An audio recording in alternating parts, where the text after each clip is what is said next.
दोस्तों, अमेरिका में सरेराह बीच सड़क में एक महिला रिपोर्टर को गोली क्यों मारी गई? आखिर अमेरिका के राष्ट्रपति ट्रंप जो ये दावा करते हैं कि वो दुनिया भर में वॉर रुकवा देते हैं, ट्रेड के नाम पर, व्यापार के नाम पर, वो अपने देश के एक शहर में दंगे क्यों नहीं रुकवा पा रहे? दोस्तों, लॉस एंजलिस नाम आए जहन में तो चमचमाती खूबसूरत तस्वीरों वाला एक शहर नज़र आता है, लेकिन इस वक्त अमेरिका के एलए यानी कि लॉस एंजलिस से जो तस्वीरें आ रही हैं वो परेशान करने वाली भी हैं और डराने वाली भी हैं। यकीन करना कई बार मुश्किल हो जा रहा है तस्वीरों को देखकर कि ये तस्वीरें अमेरिका की हैं या फिर किसी और दूसरे देश की। दुनिया के सबसे विकसित मुल्क अमेरिका के लॉस एंजलिस में इस वक्त बवाल मचा हुआ है, दंगे हो रहे हैं, सड़कों पर गाड़ियों को फूंका जा रहा है और सरेराह महिला रिपोर्टर के पैर में गोली मारी जा रही है। दोस्तों, ये सब कुछ क्यों हो रहा है जल्दी जल्दी शॉर्ट में आपके सामने मैं रखूंगी और साथ में आपको ये भी बताऊंगी कि ऑस्ट्रेलिया की एक महिला रिपोर्टर के पैर में गोली मारने का आरोप अमेरिका पुलिस पर क्यों लगा है और महिला ने क्या गंभीर आरोप लगाए हैं अमेरिका की पुलिस पे। दोस्तों, सोशल मीडिया और टेलीविजन की तरफ से आपको ये जानकारी मिली होगी कि अमेरिका के लॉस एंजलिस में इस वक्त भयानक बवाल मचा हुआ है। सड़कों पर तमाशा, हंगामा, आगजनी, ऐसी ऐसी वीडियोस तैर रही हैं कि देखकर रूह कांप जाए। दरअसल हुआ ये दोस्तों कि अमेरिका के लॉस एंजलिस में अवैध रूप से जो प्रवासी रह रहे थे उनको यहाँ पर बाहर निकालने की प्रक्रिया ट्रंप प्रशासन द्वारा शुरू की गई थी। अब देखिए, अमेरिका में क्या है, अमेरिका में जो मेयर और गवर्नर होते हैं ना, राज्यों के जो मेयर और गवर्नर होते हैं, उनके पास बहुत ताकत होती है, बहुत ताकत। लेकिन लॉस एंजलिस के मेयर और गवर्नर से पूछे बिना अमेरिका के राष्ट्रपति ट्रंप ने क्या किया, लॉस एंजलिस में अवैध प्रवासियों को पकड़ने के लिए, जो अवैध रूप से वहाँ पर रह रहे हैं अमेरिका के लॉस एंजलिस में, उनको पकड़ने के लिए 2000 नेशनल गार्ड्स भेज दिए। नेशनल गार्ड्स आप समझ लीजिए एक तरह से सेना को उतारने जैसा हो गया। और वहाँ के जो मेयर और वहाँ के जो गवर्नर हैं वो ये कह रहे हैं कि ऐसा पहली बार हुआ है कि आपने गवर्नर और मेयर से पूछे बिना नेशनल गार्ड्स भेज दिए। मतलब ये तो वही बात हो गई कि हमारे देश के किसी राज्य में केंद्र सरकार बिना राज्य सरकार से पूछे सेना भेज दे। सिर्फ मैंने आपको एक एग्जाम्पल दिया समझाने के लिए। तो वहाँ भी जो मेयर और गवर्नर हैं वो बेहद गंभीर आरोप लगा रहे हैं ट्रंप पर कि इन्होंने असंवैधानिक काम किया है, कॉन्स्टिट्यूशन के खिलाफ जाकर बिना हमसे पूछे यहाँ नेशनल गार्ड्स भेज दिए। और वहाँ पर छापेमारी करते हुए बहुत से लोगों को हिरासत में लिया गया। कहा यह गया कि हम उन लोगों को हिरासत में ले रहे हैं जो कि आपराधिक प्रवृत्ति के हैं, न केवल अवैध रूप से रह रहे हैं अमेरिका में बल्कि अपराध करते रहे हैं। और बेसिकली दोस्तों, लॉस एंजलिस एक ऐसा शहर है जहाँ पर बहुत बड़ी संख्या में अवैध रूप से रह रहे प्रवासी वहाँ आपको मिल जाएंगे। अलग अलग मुल्कों से आए जो अवैध रूप से अमेरिका में जाते हैं वो लॉस एंजलिस में आपको मिल जाएंगे और वहीं अभियान चलाया गया। लेकिन जब छापेमारी शुरू की गई तो बहुत से लोगों को यहाँ पर हिरासत में लिया गया। आरोप ये है कि कुछ ऐसे लोगों को भी हिरासत में ले लिया गया जिनका कोई आपराधिक रिकॉर्ड नहीं है। दोस्तों, स्थानीय लोगों का ये कहना है कि बहुत से ऐसे लोग भी थे जो अप्रवासी तो थे, मतलब वहाँ पर वो अवैध रूप से रह रहे थे, अवैध अप्रवासी थे, लेकिन श्रमिक थे, मजदूरी करते थे, गरीब लोग थे, आसानी से वहाँ पर ईमानदारी से अपना काम कर रहे थे। उनको भी पकड़ पकड़ कर यहाँ पर छापेमारी करते हुए ये टीम ले गए, एजेंट्स उन अंदर गए और उसके बाद उनको हिरासत में ले लिया गया। दोस्तों, ये लोग रिहाई की मांगे कर रहे थे लेकिन उनकी सुनी नहीं गई और नेशनल गार्ड्स को उसके बाद यहाँ पर बुला लिया गया। और उसके बाद जो विरोध था वो और तेजी से तब फैल गया जब लोग संघीय भवनों और डिटेंशन सेंटरों के बाहर इकट्ठा होने लगे। जहाँ जहाँ उन लोगों को पकड़ पकड़ कर रखा गया था ना, उन लोगों के समर्थन में लोग बाहर खड़े हो गए उन बिल्डिंग्स के बाहर। इसके बाद जो पुलिस वहाँ पर मौजूद थी उन्होंने उन लोगों पर सख्ती दिखाई हालात नियंत्रण करने के लिए, जिसके बाद हालात और हाथ से बिगड़ गए। जिसका जो मन करा उन्होंने उस गाड़ी को आग के हवाले कर दिया और सड़कें धुआं धुआं हो गई।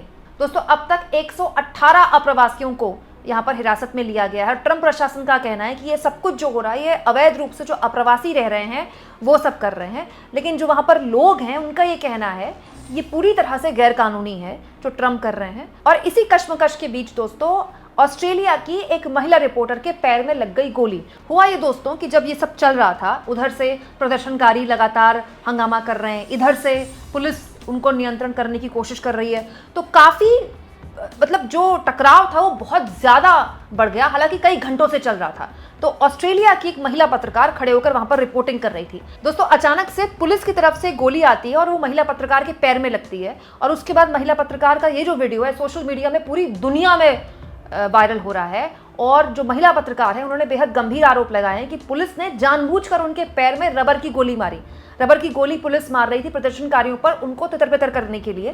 लेकिन रिपोर्टर का ये कहना है कि वो घंटों से वहां खड़े होकर लाइव रिपोर्टिंग कर रही थी, लेकिन कोई दिक्कत नहीं हुई। लेकिन पुलिस ने जानबूझकर महिला पत्रकार के पैर में रबर की गोली मारी। और जो वीडियो है दोस्तों इस महिला पत्रकार का, उसमें साफ तौर पर दिखाई दे रहा है कि उनके पैर पे गोली लग रही है और वो एकदम लाइव रिपोर्टिंग में चिल्ला रही हैं, क्योंकि जो रबर की गोली होती है ये सुनने में ऑफ कोर्स जो असली गोली होती है उस तरह का जानमाल का नुकसान नहीं करती, लेकिन बहुत तेज़ी से आती है, इसकी स्पीड बहुत तेज़ होती है। तो अगर आपके शरीर के किसी भी हिस्से में लगी, जैसे पैर में लगी, तो उस समय आपको भीषण दर्द होगा, आपको ऐसा लगेगा कि आपको असली गोली लग गई। और वैसे भी एक शौक लगता है शरीर को जब आपको पता चलता है कि गोलियां चल रही हैं और आपके पैर में लग गई, तो उस वक्त वहां पर असहनीय दर्द होता है। रबर की गोली मारी इसलिए जाती है ताकि भीड़ को तितर-बितर किया जा सके, भीड़ जो है वो छट जाए। लेकिन वो जो महिला पत्रकार हैं वो ये कहना है, उनका ये कहना है कि पुलिस ने जानबूझकर उनके पैर में गोली मारी। अब स्थितियां ये हैं दोस्तों कि अमेरिका का लॉस एंजलिस पूरे दुनिया में अब उसकी तस्वीरें वायरल हो रही हैं और हर कोई ये चिंता कर रहा है कि दुनिया के सबसे विकसित राष्ट्र की सड़कों पे भी ऐसी तस्वीरें देखने को मिल सकती हैं। मैं तो ये सोचती हूँ दोस्तों कि हमारे देश में ज़रा सा भी कुछ हो जाए तो वेस्टर्न मीडिया उसको बड़ी प्रमुखता से दिखाती है, लेकिन जो तस्वीरें LA से आ रही हैं, लॉस एंजलिस से आ रही हैं, अगर वो 1% भगवान ना करे लेकिन उसकी आधी तस्वीरें भी अगर भारत से आ जाए ना, तो पूरी की पूरी वेस्टर्न मीडिया इस समय नाच रही होती है कि भारत में ये हो गया, भारत में सरकार नहीं है, भारत में ये नहीं है, और भारत के लोगों पर खास तौर पर गलत टिप्पणियां की जाती है। लेकिन आप देखिए दुनिया के सबसे विकसित राष्ट्र की सड़कों पर, चौराहों पर पत्रकार को रबर की गोली पड़ रही है। वहाँ मतलब आप जो लाइन में पुलिस की गाड़ियां मौजूद थी सबकी सबको फूंक दिया गया, जो वहाँ पर प्रदर्शनकारी थे उन्होंने सब आग के हवाले कर दिया।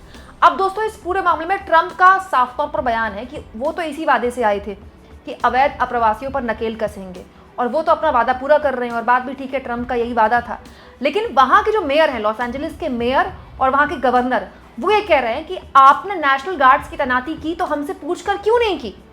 और इसका जवाब वहाँ जो ट्रंप प्रशासन है वो ये कहकर दे रहा है कि दरअसल वहाँ के जो गवर्नर हैं, वहाँ का जो स्थानीय प्रशासन था, वो हमारी बात सुन ही नहीं रहा था, वो लगातार मिल रही शिकायतों को दरकिनार कर रहा था। इसीलिए सरकार को, मतलब ट्रंप प्रशासन को पूरा का पूरा जो हालात थे वो अपने हाथों में लेने पड़ गए। तो सोशल मीडिया में ट्रंप ने बाकायदा लिखा भी है, अगर कैलिफोर्निया के गवर्नर गेविन न्यूकम और लॉस एंजलिस के मेयर करेन बास अपना काम नहीं कर सकते तो संघीय सरकार हस्तक्षेप करेगी और समस्या का समाधान करेगी।